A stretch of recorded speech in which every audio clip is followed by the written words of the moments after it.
बिस्मिल्लाहिर्रहमानिर्रहीम। Today our topic is black body radiations. Chapter number 19 का ये टॉपिक है ब्लैक बॉडी रेडिएशंस। तो इसको हमने थोड़ा सा डिटेल में डिस्कस करना है। ये काफ़ी लेंथी टॉपिक है तो इसको दो पार्ट्स में बनाएंगे। ब्लैक बॉडी रेडिएशन के इंट्रोडक्शन की तरफ जाते हैं तो हमारे माइंड में आता है कि जो भी बॉडी ब्लैक होती है वो ब्लैक बॉडी रेडिएशंस कहलाती है। हकीकत में ये नहीं होता। ऐसी चीज़ें जिनसे रेडिएशंस इमिट हो उनको ब्लैक बॉडी कहते हैं।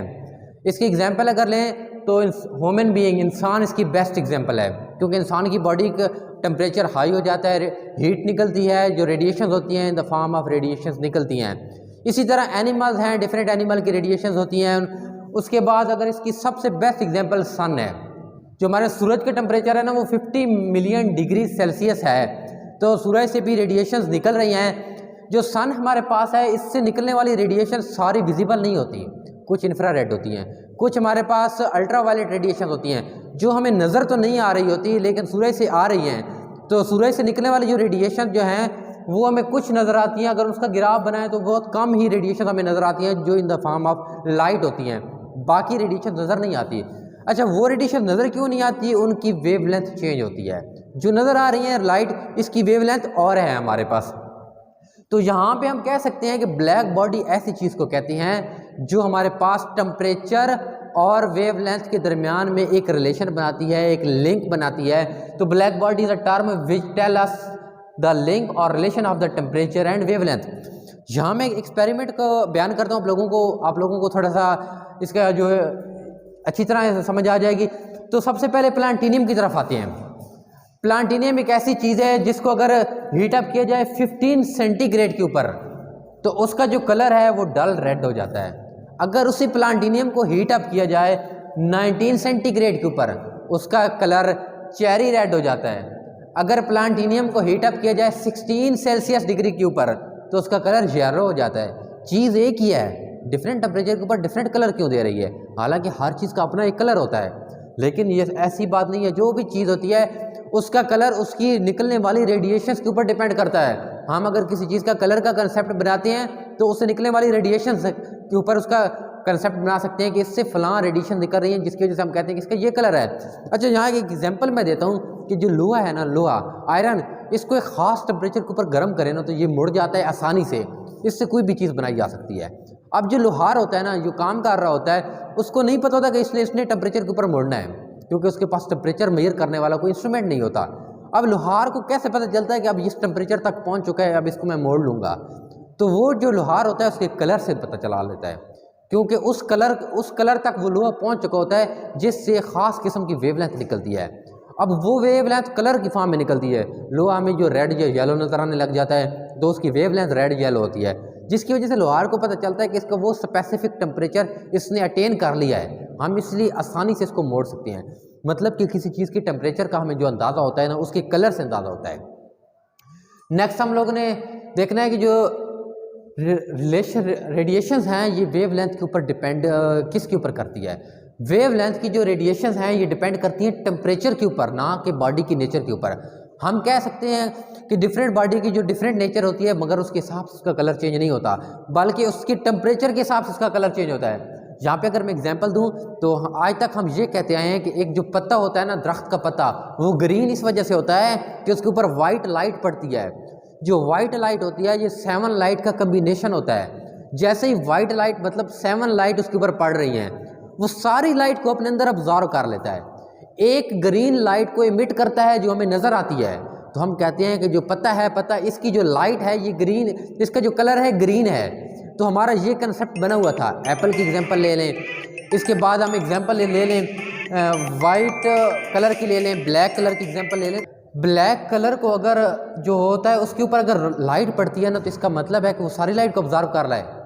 तो ये जो कंसेप्ट हमने आज तक बनाया हुआ था कि वो कलर वाली चीज़ सारे कलर को ऑब्जर्व कर लेता है, सिर्फ एक कलर को इमिट करता है, ये कंसेप्ट गलत है। क्योंकि ब्लैक कलर सारे कलर को ऑब्जर्व कर लेता है तो उसका टेम्परेचर हाई से हाई होने जाना चाहिए था। यहाँ पे ये वाला कंसेप्ट जो है वो नहीं चल पाता। अगर ये कंसेप्ट को हम लेके चलें तो प्लांटिनियम वाली एग्जाम्पल गलत हो जाती है। जो प्लांटिनियम का एक्सपेरिमेंट किया है वो ये कहता है कि उससे जो निकलने वाली रेडिएशन हैं वो कलर बताती हैं, ना कि ये बताती हैं कि उसके ऊपर जो कलर पड़ रहे हैं वो सारे कलर अब्जॉर्व हो रहे हैं और एक कलर इमिट हो रहा है। तो ये वाला ऑब्जेक्ट ये जो हमारे पास था कंसेप्ट ये गलत हो जाता है। अच्छा, बाकी यहाँ से एक और कंसेप्ट भी बन जाता है कि जो पत्ता है, जो लीफ है ग्रीन कलर का, वो एक ख़ास किस्म की रेडिएशन बाहर निकाल रहा है और वही उसकी कलर बताती हैं। अब सवाल ये पैदा होता है कि सिर्फ वही रेडिएशन क्यों बताता है जो उसकी ग्रीन कलर वाली हैं? उसके अंदर तो हज़ारों रेडिएशन जा रही हैं, उसके ऊपर धूप पड़ रही है, अल्ट्रावायलेट रेडिएशन आ रही है, बाकी रेडिएशन क्यों नहीं दिखाता? तो इस चीज़ को ना आगे हमने एक्सप्लेन करना है एक फेरी एक्सपेरिमेंट की वजह से। तो उससे पहले हम ये बात बता दें कि जो भी किसी चीज़ का कलर होता है ना, उसकी रेडिएशन की वजह से होता है, उससे निकलने वाली रेडिएशन उसका कलर ही होता है। अच्छा, यहाँ पे जो एक बल्ब होता है ना, इससे जो हमें लाइट नज़र आ रही है, जो रोशनी हमें मिल रही है, वो 20% लाइट होती है। 80% जो है invisible ultraviolet radiation, heat energy, different चीज़ें होती हैं जो हम नज़र नहीं आती। मतलब कि एक बल्ब से जो हम ले रहे हैं आउटपुट, वो बहुत कम ले रहे हैं। तो एक कंपनी थी, उसने मैक्स प्लांक को कहा था कि हमें ऐसा बल्ब बना दें जिसमें ये चीज़ें इन्वर्स हो जाएं, 20% दूसरी चीज़ें निकलें और 80% लाइट निकले।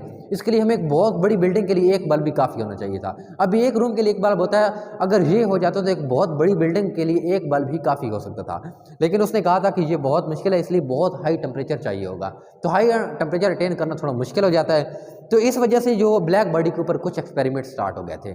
यहाँ से मैं एक एक्सपेरिमेंट बयान करता हूँ कि एक फेरी एक्सपेरिमेंट जिसको कहते हैं, एक फेरी साइंटिस्ट था जिसने एक्सपेरिमेंट किया था। उसने क्यूब बॉक्स लिया, उस बॉक्स के अंदर ग्रेफाइट लगा दी उसके कॉर्नर में, एक साइड पे एक यूनिकल शेप रखी उस शेप में, और दूसरी साइड पे नैरो स्लिट रखा। और जो ग्रेफाइट होती है ना, ये 90% रेडिएशन को अपने अंदर एब्जॉर्व कर लेती है।